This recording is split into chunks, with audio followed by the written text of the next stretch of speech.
Sports. My name is Chuck Burge. I am the host of this with my co-host. Wait, you're not Robert? I'm not? No. Where did Robert go? Robert's on the beach in Jacksonville, so he's having a good time. Week off with his family. We welcome ATI back as our substitute co-host. Welcome, Adam. Hola. Hola. And we're here with our buddy Sean. What's kicking?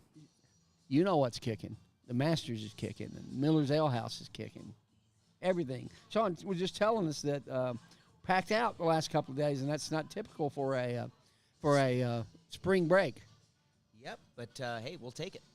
You got to love it, right? Amen to that. I think we're going to have a pretty good crowd for the 7 o'clock show tonight, too. I've got some people that are coming.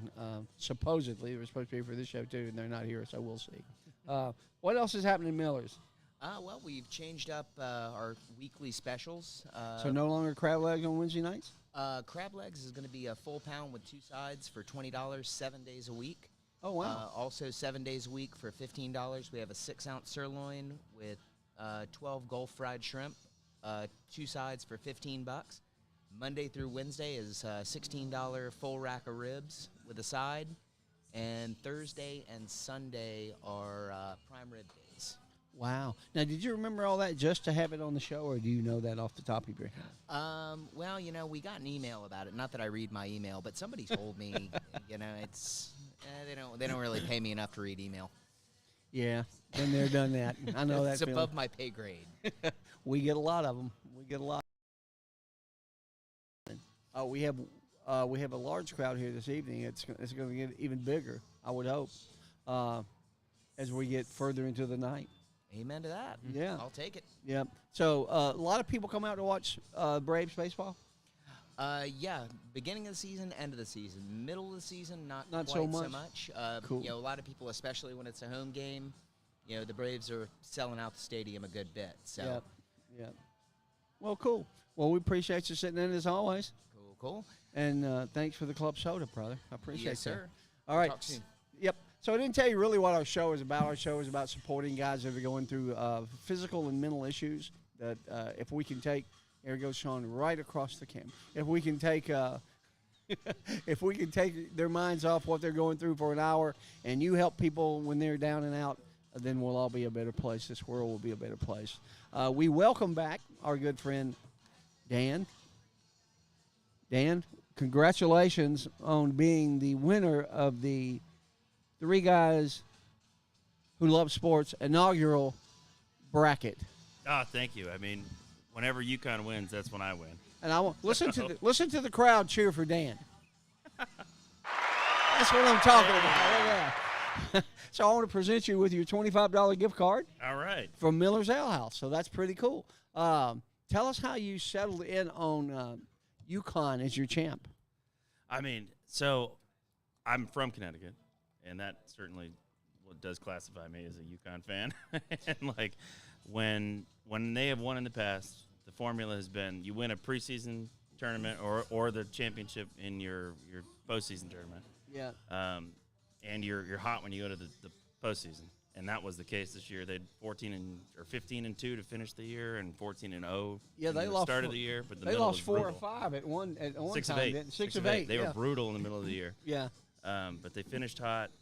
They had beat some really good teams. They beat Alabama in the Phil Knight Invitational, and they won that tournament. So they had all those components. So the 2011 championship and the 2014 championship both had those pieces, and it just felt right. Well, we were scheduled to talk about the girls' tournament first, but let's go ahead and get the guys out of the way. Sure. Because, I mean, there are a lot of good things. Is UConn now a blue blood? I mean, they've won 5 in the last 24 years. There's, 180 or something college basketball teams? Somebody would like win to 5 hear out of 24 years. Adam, the Indiana fan's opinion of that. I'm Purdue. not an Indiana fan. Oh, I am Purdue. not an Indiana fan. I am not an Indiana fan. I don't think he's an Indiana fan. I'm not. Are they a blue blood? Were they a blue blood? I think they're a new blood. How about that? No, Indiana. That's a good term. Oh, Indiana. Indiana's not anything. Indiana's. I think they were, and I think UConn currently Can is. you become an unblue blood?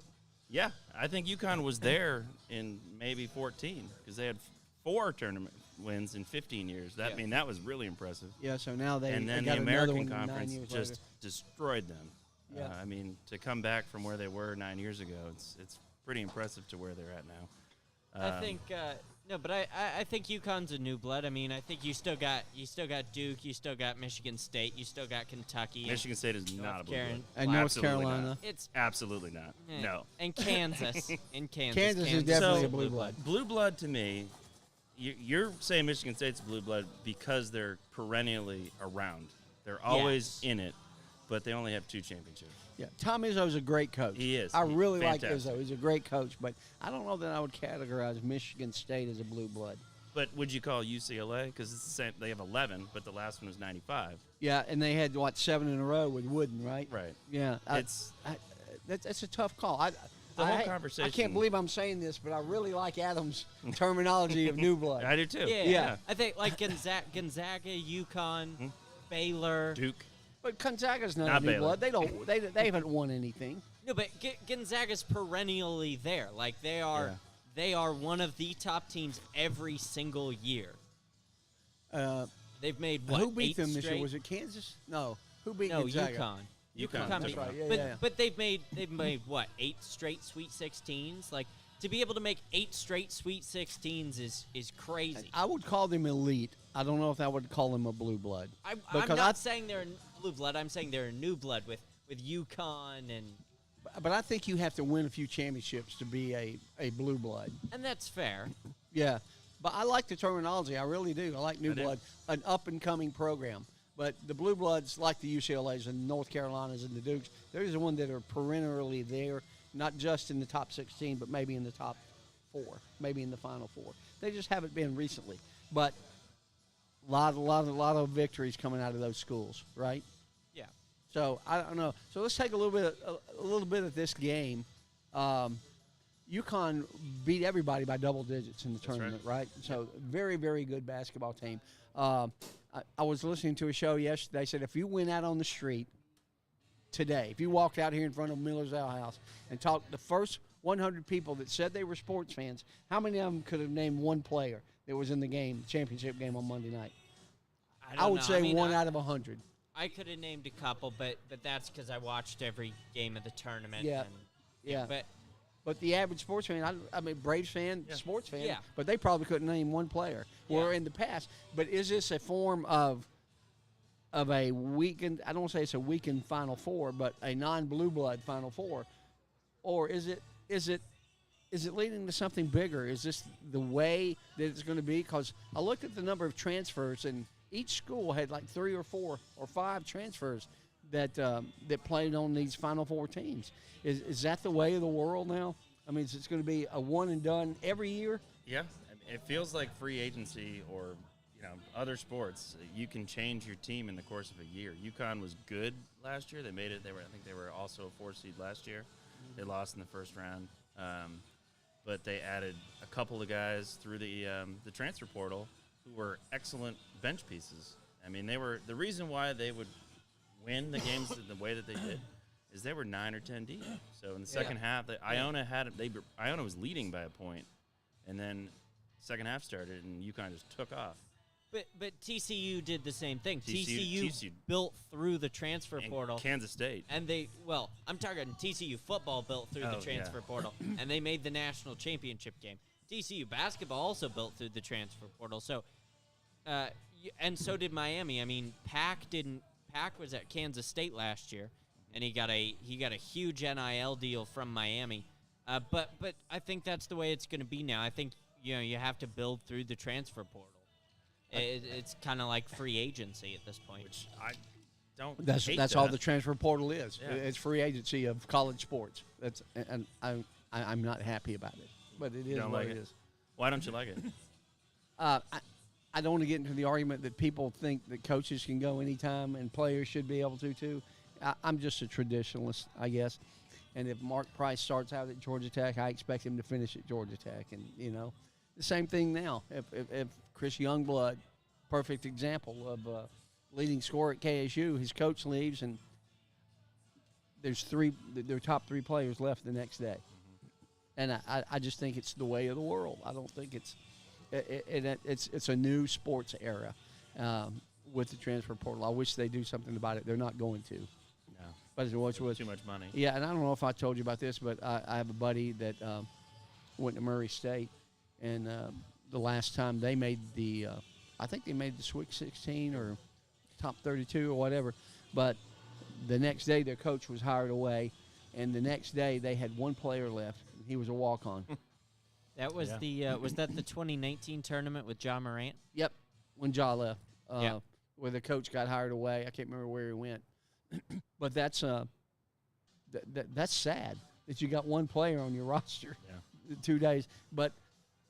And I want to use this to talk about Kennesaw State a little bit. You know, they went to the tournament this year. But no matter who they bring in here, and I know they're talking to a couple of assistants from other schools, but what if he's successful? It's the same thing. It's going to be the same thing. And I hate to credit it, but the Hawks are a very average basketball team. They always have been an average basketball team, other than the 1 year when they played a couple of years ago beat Philadelphia and lost to the Bucks in the Eastern Finals. But they were stuck in mediocrity. But these college teams that aren't the Blue Bloods or the New Bloods are going to all wind up in the same spot. They're all going to wind up in the same spot, and we're going to have nothing but transfer, play 1 year, win. So we may have another Final Four lax next year, very similar to this, where a North Carolina that's rated number 1 at the preseason doesn't even make the tournament. You know? Well, I think what you have to remember about last year was that North Carolina really wasn't that good. They got hot at the right time. I mean, going into the tournament, they were what, an 8 seed, a 9 seed? One of those. They struggled in the ACC. They struggled in the ACC tournament. They got to the NCAA tournament and they got hot. They had the right players that hit shots at the right time. I mean, that's why they were ranked number 1. But I think then you saw again this year that they kind of played the way they did in the regular season last year.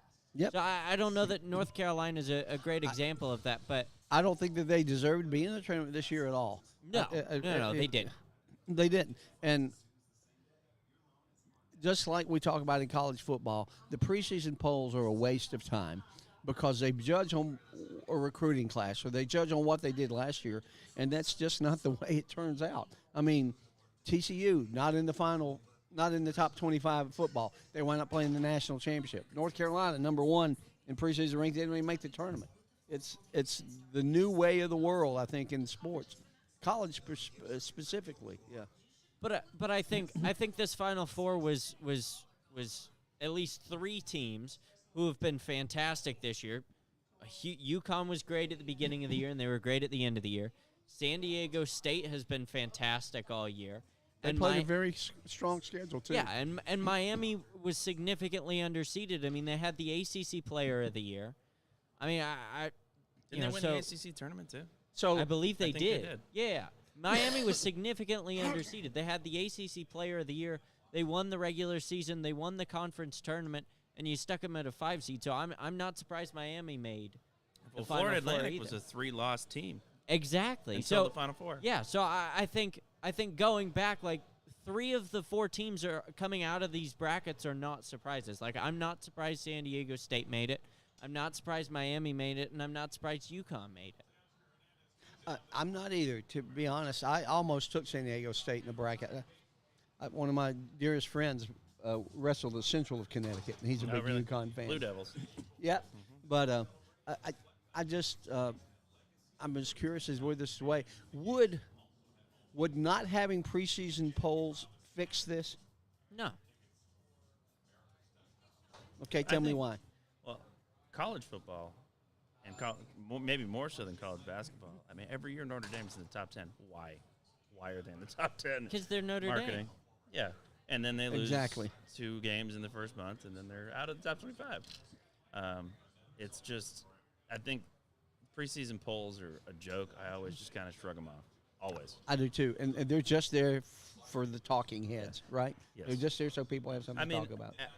During the post game on Sunday night or Monday night, UConn plus 1,200 to win next year, and they put it up on ESPN. Like, I'm not going to put that bet down today. No way. No. There's so many things that could change. And that's it. It's just something to talk about. And and Vegas. The Yeah. money is out there always. Yeah, I mean, right now, how many NFL articles are you reading where it's what's the off-season grading? A, B, C. I mean, that's all I can talk about, and that's what a preseason poll is to me. Yeah, and who would have thought 30 years ago, well, it's probably been longer than 30 or 40 years ago, we'd have a television channel that did nothing Right. but talk about sports. Yeah. One of my friends didn't think we could talk an hour about sports. Remember that, Larry? He said, we need to do 20 minutes max. I said, what are you talking about? I said, there are several channels that talk about sports 24 hours a day. I don't think we need to cut this to 20 minutes. So congratulations to UConn and the Hurley family. Very, very cool basketball family there with Danny and Bobby and Bobby Sr. Congrats to Connecticut and congrats to Dan for taking home that $25 from Miller's Ale House. Very briefly, we'll talk about the girls' Final Four. No number ones in the championship game. Last time that happened was 2011. I think I saw that there was no number one in the thing. So no number one in the girls, no number one in the men's either. So again, a product of what's the word they use? Parity because of the transfer portal. That's just my guess. I mean, South Carolina had some beasts. LSU is built on the transfer portal. Oh yeah, Big time. yeah. Well, Yeah. Mulkey's a good coach. Yeah. The girls' coach there, and they did everything that South Carolina couldn't do on Friday night against Iowa. And I still think Caitlin Clark is the female Pete Maravich. I think she's an incredible basketball player, and I enjoy watching her. And Dan made a point. I think it was before we were on the air that 9 million watched the women. Yeah, 9+, and then 14 and a watch half the for men's. men. Yeah. But the highest ever for the women and the lowest ever for the men. Yep. So God bless them. Like I said, LSU deserved the win. I'm not happy with the way the officiating went. But they outshot Iowa. 102 points is a lot of points, no matter what college basketball game, whether it's a girls' game or guys' game. That was the most points in a women's national championship game ever. Combined or by one team? By one team. Yeah. Do they? That's pretty impressive. Pretty impressive. I was thinking the same thing, 102 points, but they're playing a quarter model. Yes, they that's play more 10-minute impressive. quarters. Yeah. Yeah. To see that, I don't know. It's really impressive to have them go and over 100. So I guess we're through with basketball for a while. Until we college basketball, until we get to the NBAs, right? Yes. Till we get to the finals or the playoffs, which are almost here. And we'll just real quickly say, I don't care if the Hawks get the play in. I don't care if they get the 8th spot. They're not going anywhere. And again, they're just stuck in mediocrity, and that's where they're going to be. I don't think they can get better. I don't think they can get worse. They just are where they are. Do we want to mention something about the new NBA collective bargaining agreement and the in-season tournament? If you want to, real quick. So the NBA signed a collective bargaining agreement this week. 7 Wow, years, that was right? hard to say. Yes. They changed some rules for awards. So to win MVP or Offensive or Defensive Player of the Year, you now have to play a minimum of 65 games. Load management rule. Yes. Which I love. And we're going to have an in-season tournament. We don't know all the details of the in-season tournament yet. That's not going to help. But it's going to be fantastic. It'll be like in soccer how they have the U.S. Open Cup or the Champions League. They needed to do something different. And they still do. I just think NBA is not the sport it used to be. But we'll see. We'll see. Let's get on to our first commercial of the day, Modern Image. Modern Image is a locally owned document and photograph scanning company that helps clients secure and use paper files and photos. Whether it's important business files or sentimental family photos and videos, Modern Image is dedicated to helping clients solve problems around paper. Say it, Chuck. Go Dogs. Yuck. All right. That still doesn't feel right. I still can't get used to that. All right. So let's move on to baseball. What have we learned the first week in baseball? Obviously, we have learned that the Braves are good. They're 5-1 so far. Who else is hot and who else is not? The Rays are 6-0. Yeah. Only remaining undefeated team. And then the defending NL champion Phillies are 1-5 now. Oh, they've won a game. Mets are 2-5. It's. I didn't see this coming. I mean, there's 162 That's right. games. That's a long way. It's a weird first week. The me. Pirates are leading the division. Where's that coming from? The Pirates are leading the Central? Wow. Yeah, they just swept the Red Sox. Wow. Yeah, it's way too early to say there's trends. I mean, people lose 3 games in a row in July, and nobody makes a big deal about it. Right. They lose 3 in a row the first week of the season. It's, oh, my God, what's happened to the Phillies or what happened? It's a long season. Look at last year when the Braves, or 2 years ago, when they were about at 500 in June, and then they wax up and win the East and win the World Series. So baseball's that. Now, I think, Dan, you mentioned that there was a game yesterday that played in an hour and 58 minutes. I did not know that. That was Sean. Sean. know. Oh, that was Sean told us. Yes. Yeah. I'm not surprised, though. And we're down to 245 is the average versus 311 last year. So do you like the new rules? So far, the one that I like the most is the 2 step out the rubber twice and 1 at bat. Because when pitchers would throw over 5-6 times, it drove me insane. So, I like that.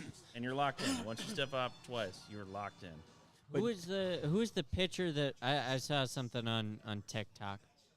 Who was the pitcher that was playing with the rules where he kept rocking back and forth and doing some crazy long wind up to I haven't seen this play with guy in the the pitch Astros clock. that rocks back and forth. Well, I think he can rock all he wants, but he's still got to meet the requirements of the pitch Well, clock. he was doing a crazy long wind up, which is why when he was getting ready to throw the pitch, he did some crazy long wind up so that he could keep going longer. The 15 seconds or 20 seconds. Okay. Yeah, I like the new rules. I think it's not an issue, but my biggest observation is if you've stepped off twice and you can't throw over, that guy on first, if he's got any speed, he's gone. So this is another little fun stat that I picked up. 21 stolen bases on opening day, the most since 1907. Wow. And, I mean, it's been so far down. Last time I was on here, we talked about that. Stolen bases have been consistently going down every year for 30 years. Maybe it's part of the game again. Do you think that the size of the base has anything to do with that? I think that's more safety. I do too. I don't think it's the knowledge of when to run, like you're saying, when a pitcher cannot throw back over again, you take an extra step and go. Yeah. So that to me is an interesting change. It is an interesting change. I think between that and the shift. I mean, nobody talks about the shift anymore because we just don't know, right? Yeah. And there will be teams that mess with that, though. I'm certain of it. Yeah, because you can't have 2 guys on the same side of second base. I mean, you can't have 3 guys at the pitch, but that doesn't says that they can't move as soon as the pitch is made.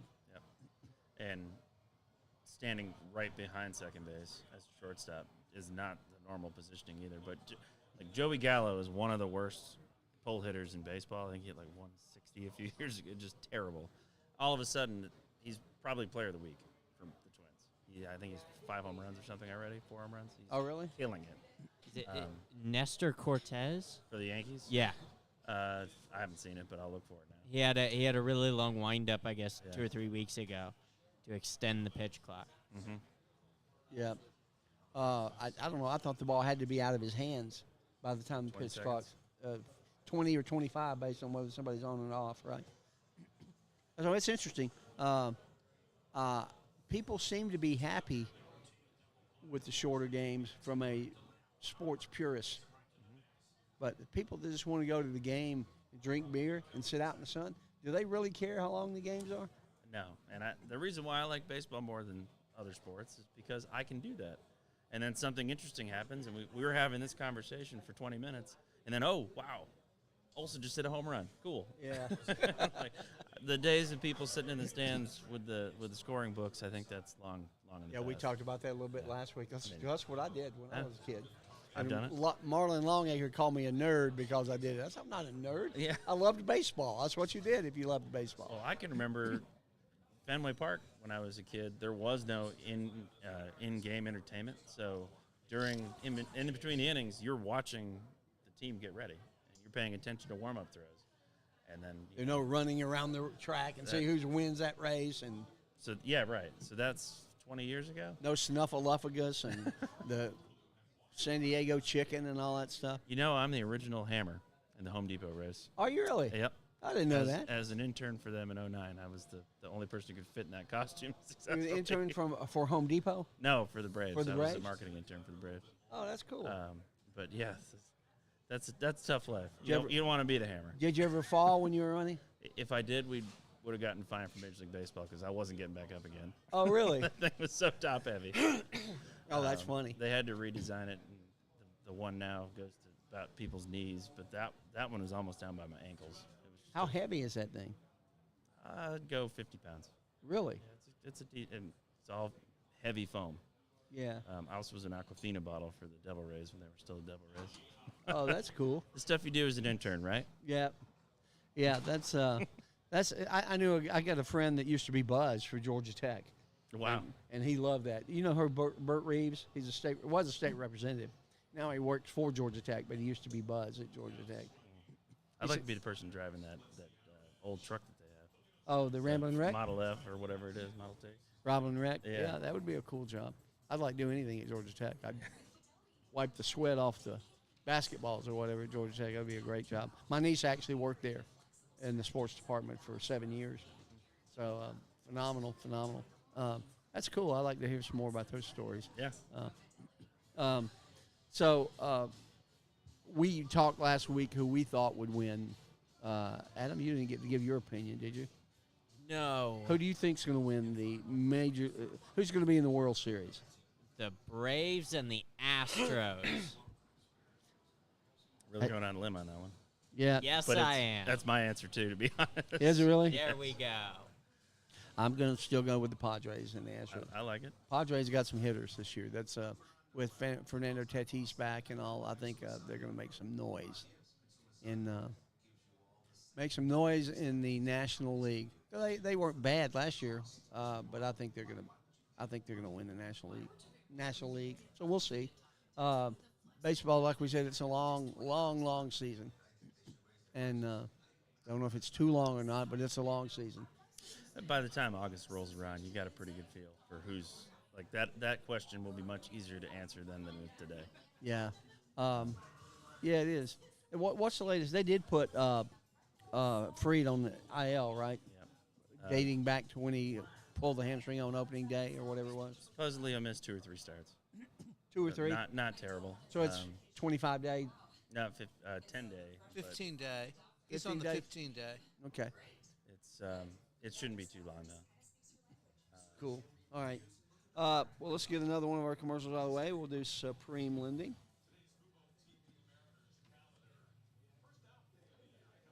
Supreme Lending was founded in 1999 with one goal in mind, to improve the mortgage process.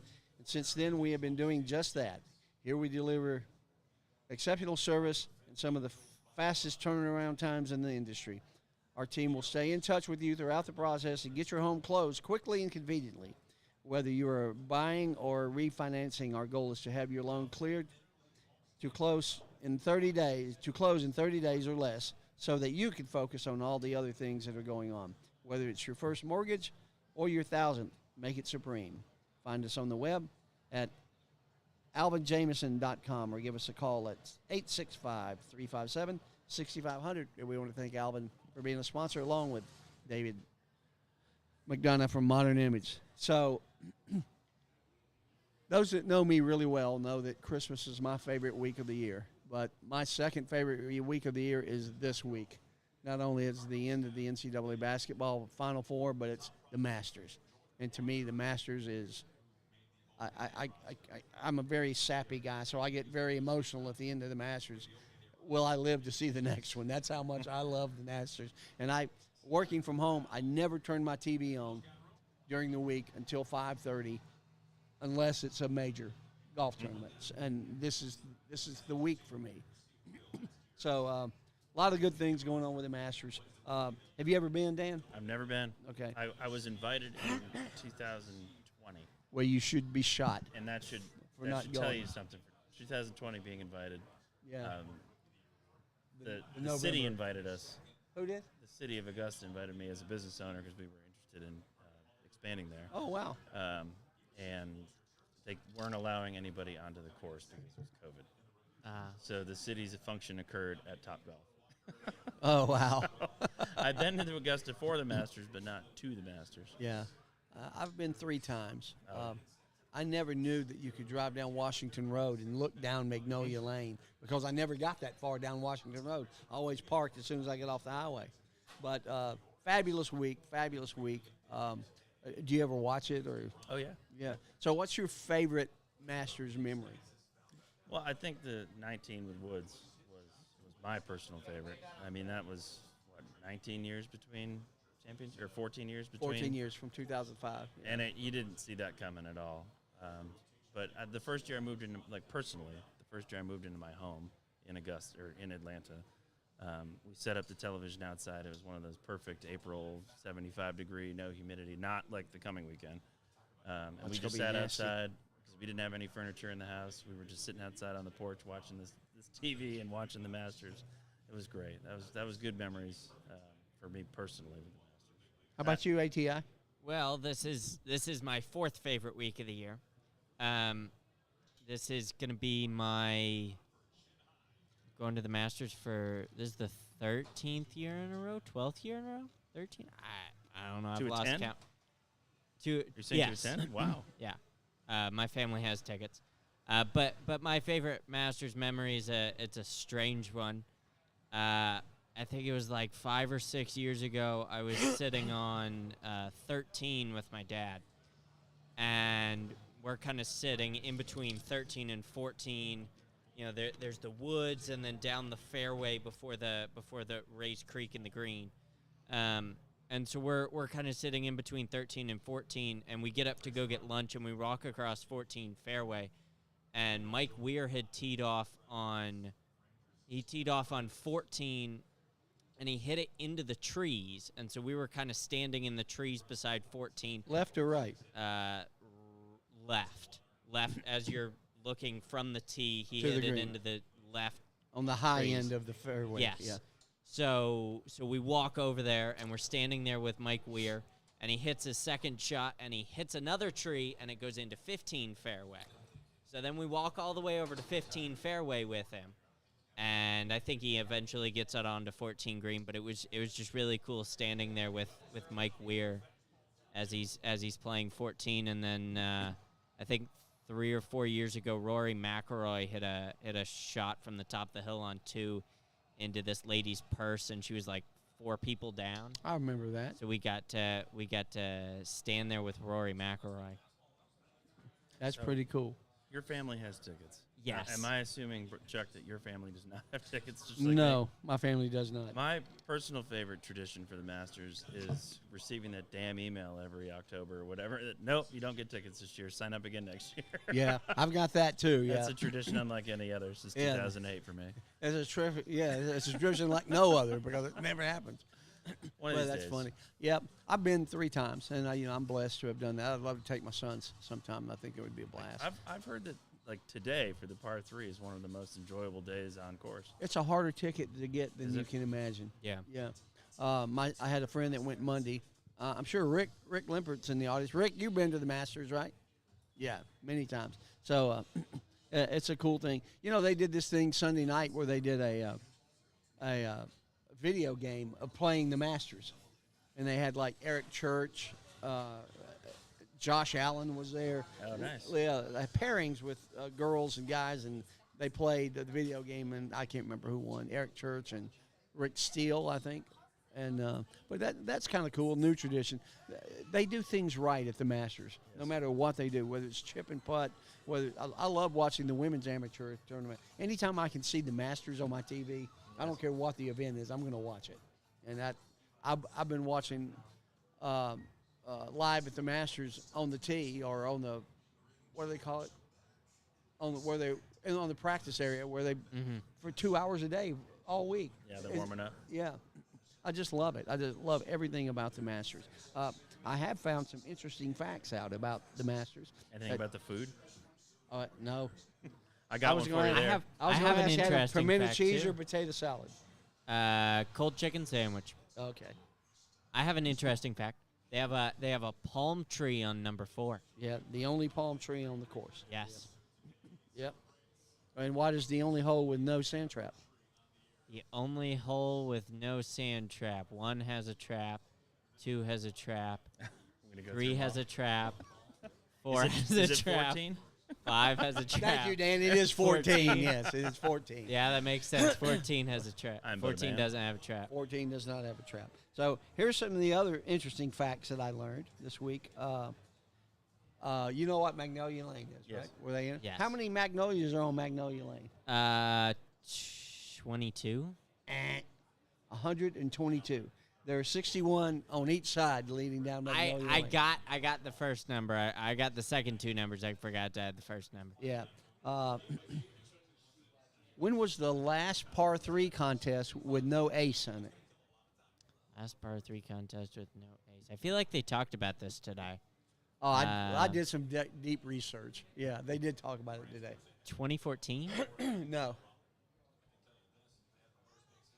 1991. Wow. So they've had at least one ace on the par 3 contest. And Rory never plays in this. I was so happy to see him in it today. He's played a couple times. He's got his little baby, and then when there was 3-year-old, it was really, really cool. How did Amen Corner get its name? Oh, they talked about this today. I know the answer.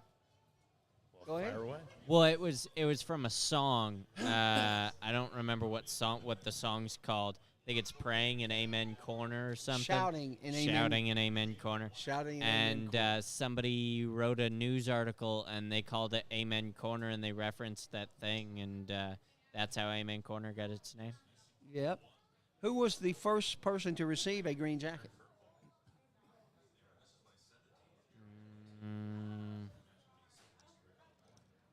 No idea. Can I bet? Is it like the 60s or earlier than that? Earlier than that. I'm not going to get you. Sam Snead. Really? 1949, they determined to hand out the green jacket. And not only that, they went back and gave a jacket to everyone that had won previously.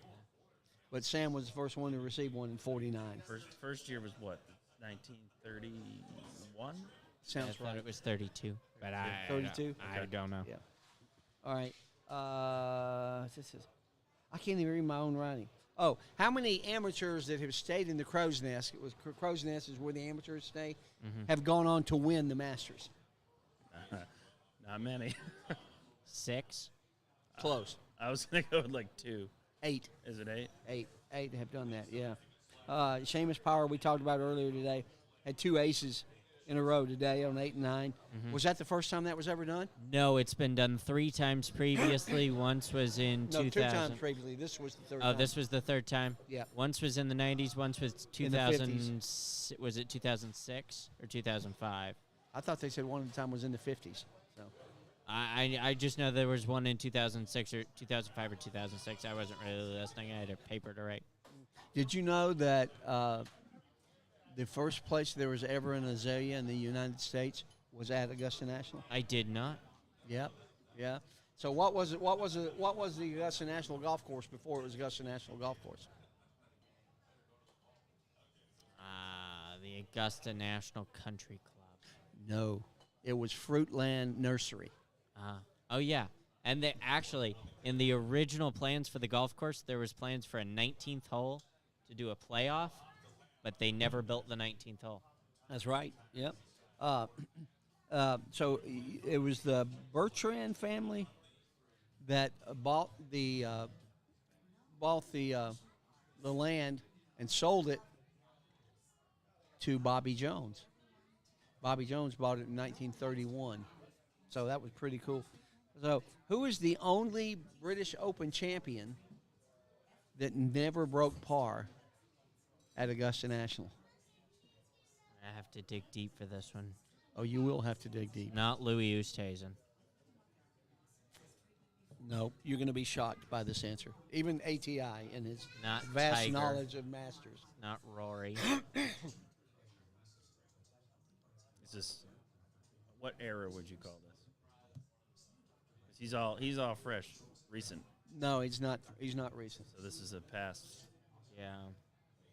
Bobby Jones. Huh? Bobby Jones never broke par And his playing course. in the At Masters. his own course. At his own Wow. course. Isn't that crazy? That is. That is nuts. Oh, I never did get to go over my favorite memories of the Masters. No, you didn't. Obviously, being there is just a thrill. Mm-hmm. But Larry Mize's chip in on 11 when he beat Greg Norman. I mean, everybody talks about Tiger's chip in on 16, which was pretty phenomenal. What about the time Tiger hit it to a foot and a half on 16 in 2019? Yep, I remember that. But I think my favorite memory was from last year, and it was when Rory McIlroy and Colin Morikawa were playing together on Sunday, and they both chipped in out of the sand on the 18th hole for birdies. And it was Rory McIlroy said in an interview incredible. this week, he said, that's the happiest I've ever been leaving Augusta National, when he had actually chipped in on 18. He picked up 7 strokes on Scotty Scheffler last week, the last day. Just wasn't enough. And that's the highest finish Rory ever had, was second. So that was pretty cool. There was another one. I can't even remember what it was. So Scotty Scheffler had a hole-in-one on the par 3 today. Who was the last defending champ to have a ace at the par 3 concert?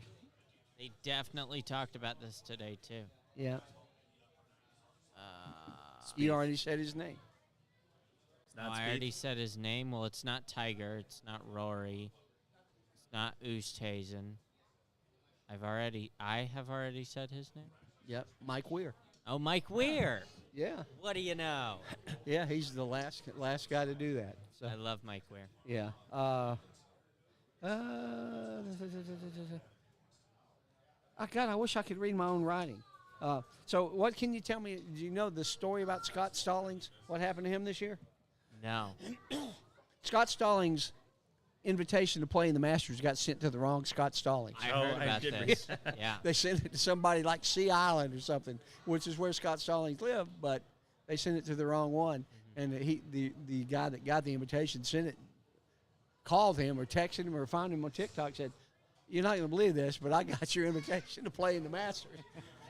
And he said no, he didn't believe him at first, but when he found out it was true, he got him some passes to the practice round or something. So I thought that was pretty cool. I would have kept the invitation. I would Just have showed up. framed it. I would have said, there we go. I received an invitation to the Masters. Yeah. I've got a fun one. Go ahead. Not You do? related to the golf portion.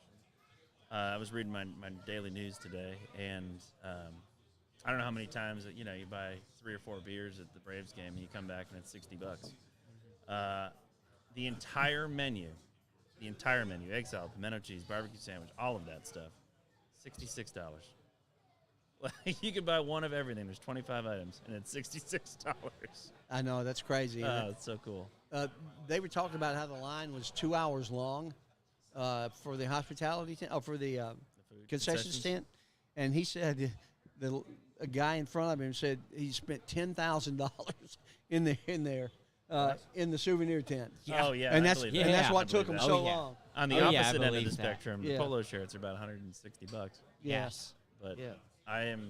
I've heard that they sell like boxed meals from Masters Concessions. Yes, you This is a can. recent You thing? can go to masters.com, I Yeah. believe, And you order can, food. You can order food, and they send it to you in like a cooler. Since It's really cool. I don't suspect I'll ever win the ticket lottery. Maybe that's what I'll do one of these Yeah. years. Have it You prepared. Believe me, it's a You- blast. You get like Yeah. egg salad and pimento cheese and barbecue and some chips and some. You get like 20 cups though. Yeah, I got this hat in 1985, and it was the last year they made this hat. So that's kind of what I've hung on. I had a bunch of hats, but I gave them to my sons for Christmas because I said, you're going to get them when I die anyway, so you might as well get them Yeah. now. So I used to collect.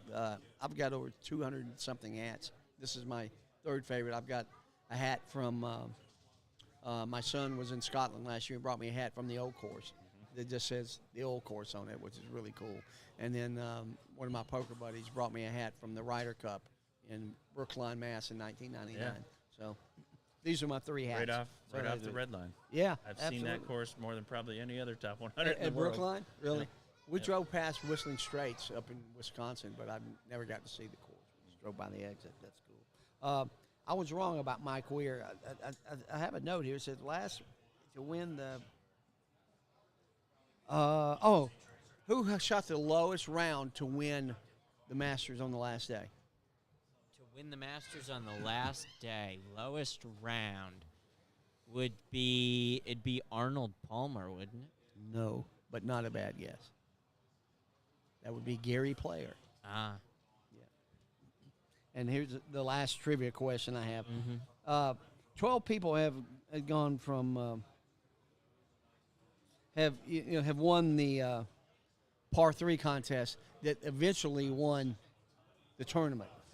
That is not true. Well, Never in the same year. Never in the same year. Never in the same year. Never in the same But year. they have won it 12 times and then went on to win it. Mm-hmm. And Mike Weir was the last one to do it. There we go. So you have very close connections with Mr. Weir, obviously. You'll I- probably be going up me- and telling him, me hey, do you and Mike remember me Weir- from 14 a few years ago? Me and Mike Weir, we're just best buds. The one time I went on a Friday, I think. I've never been on a Saturday or Sunday, but I went on a Friday.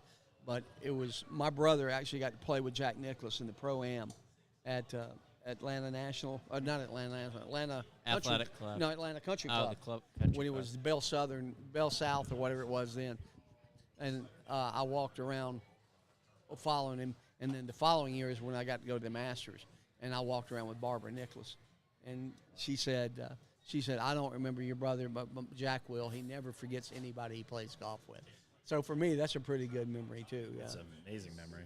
Yeah, it is. So I'm very, very happy about the Masters being here, and I will be all thing Masters for the next 4 days, and maybe even beyond. Hey, Robert, hold on a minute. Robert's on the phone. So tell Robert we're going to do our commercial first, and we get into our picks. Robert, we're going to do a quick commercial.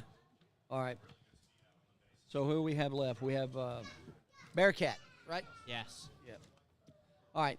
Do you need a delivery right now? As in, go now, please. Bearcat Express has expedited shipping on hand-carried items. Car, van, or pickup, whether it's from Memphis to Augusta, Atlanta to Athens, or Dothan to Charlotte, and all points in between.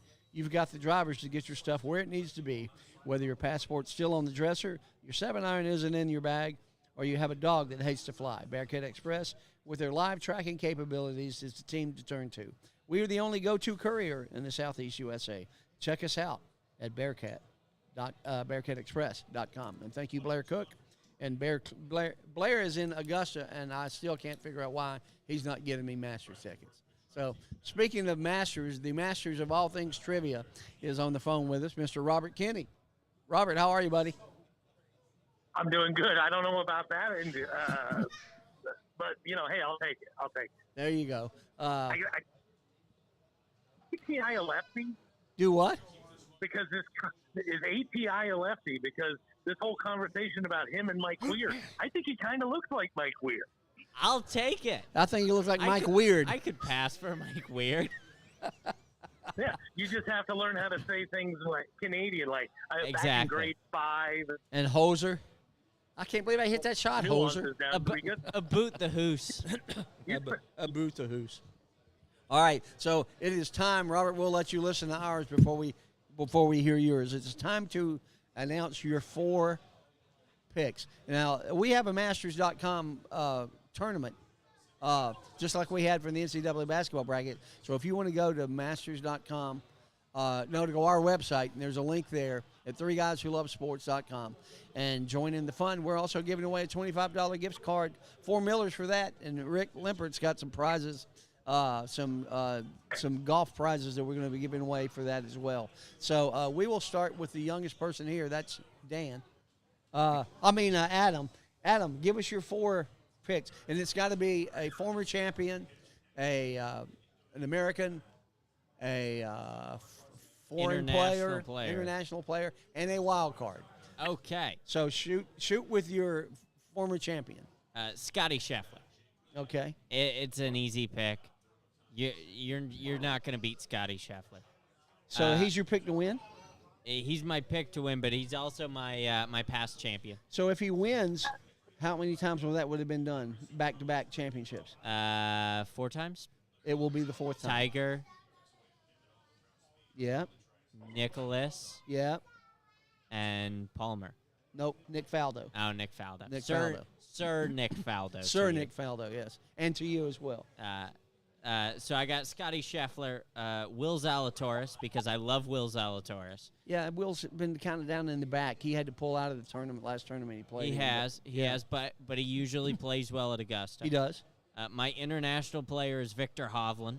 Okay. Hovland's played well recently. And my wild card is Dustin Johnson, because Dustin Johnson always plays well at Augusta. Take him off, would you please? No. LIV In athlete. In fact, I'm going to change my international player to Cam Smith. Oh, beautiful. All right. Dan, how about you? I went Spieth for past champion. Spieth for He's past had champion? kind of a rough go lately. And Yeah. I hope to see him go well.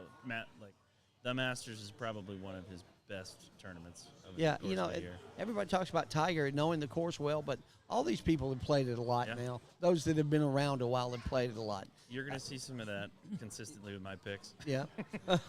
Well, the weather. I mean, you look at the weather this weekend, and you need somebody who's consistently been good. Yeah. It's not going to be pretty. Yeah.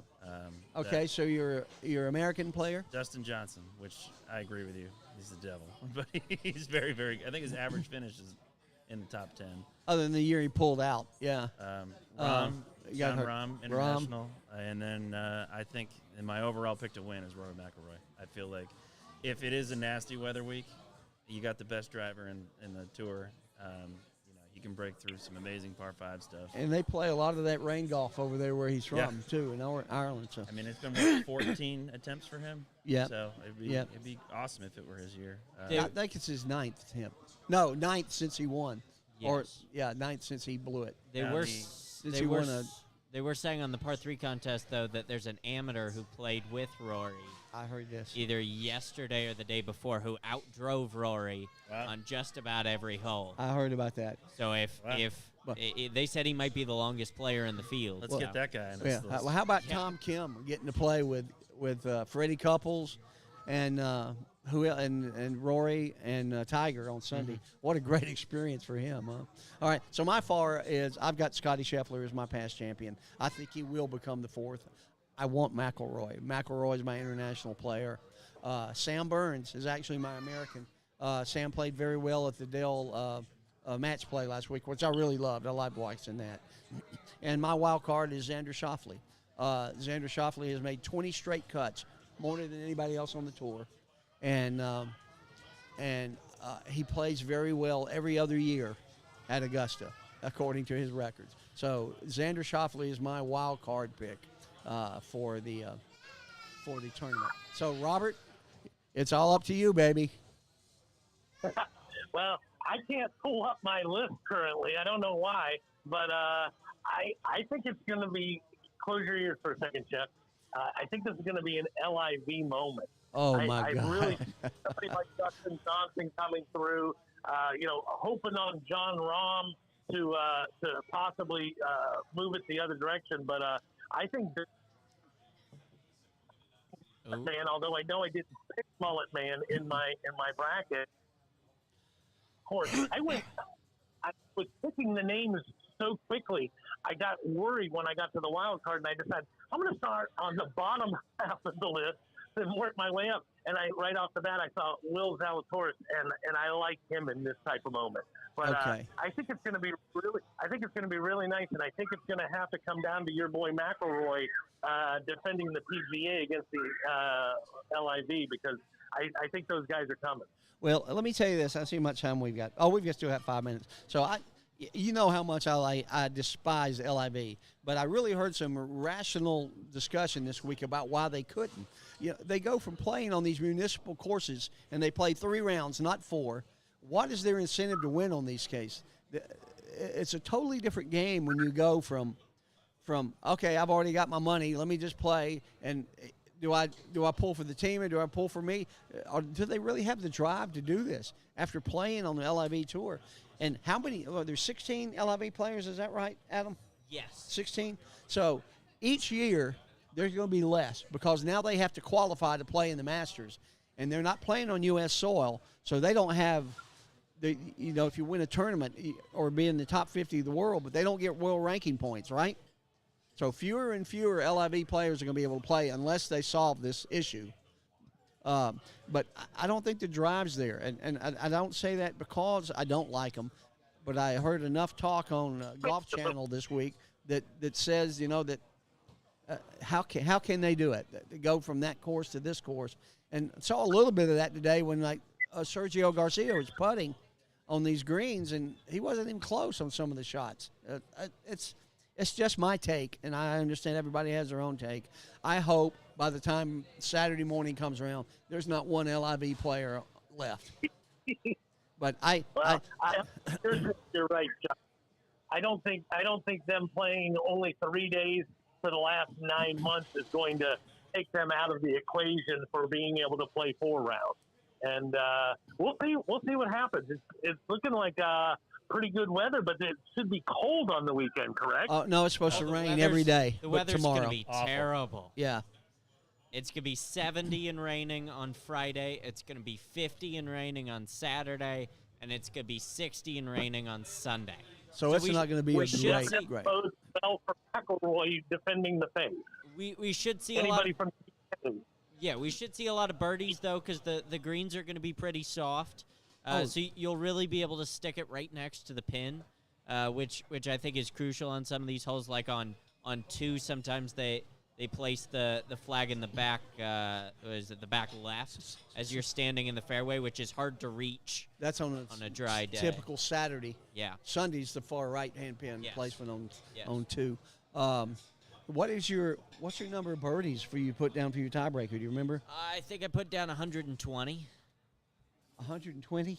Yeah. The average is over 900. Yeah, last year was 800 and something. You could see the weather could impact them. What was the year that the winner was +1? That was Mike Weir. That was Mike Weir. Yeah. It was 2003. The weather is potentially going to create a scenario like that. Yeah, it's I going to think be nasty. But it might slow down the greens and make the putting easier. Yeah. I don't know because that's a good point. There's the slickest greens in the world. For my game, I would like that. I put 888 as my birdies. Last year I think it was over 1,000, but the average is somewhere around 900. So you just think about it, that's a lot of golfers. Yeah. So I don't know. We'll see. Robert, do you remember what you put as your tiebreaker? I Googled what there was last year, and it seemed to me like it was 260. So I'm not sure Google gave me good information. No, but that was Thursday. That was just one day. Last year was 832. So I'm about double. Yeah. I'm about double of Mike Weir and a quarter of the rest of you. Yeah, Larry said 832 was the number of birdies last year. So I went 775. 775. Yeah, but I'm like, it could be 500 if it's nasty like it's supposed to be. I'd bet my left leg there's more than 500 birdies, but we'll see. If I come in out without a left leg next week, y'all know what happened. Robert, have you eaten at Bono's Barbecue yet? What's that? Have you eaten at Bono's Barbecue yet? I have not, but when I go to the beach, I'm not usually thinking barbecue. I was a little thrown off when you gave me a suggestion, and it was barbecue. Very good stuff, though. They got more stuff there than barbecue, but it's a good place. Well, we miss you here, buddy, and we'll get back on it next week with who wears number 2, the greatest athlete that ever wore number 2. So I will. Absolutely. Great stuff today, and I look forward to being back next week. Do your research, and we'll look forward to seeing you next week. Safe travels home. Thank you, sir. All right. So that's our Masters recap. We got a lot of stuff going on. Dan, as always, buddy, thanks for being on. And again, congrats, ATI. Good job. And we got another show coming up at 7 o'clock, all about KSU sports. and Mr. Rick Limpert will be co-hosting with me for that. And we've got all the track teams coming to be a part of this. So it should be a fun night here at Miller's Ale House. Come out. The show starts at 7 o'clock. Until then, guys, know your numbers. Protect your ass. We'll see you soon.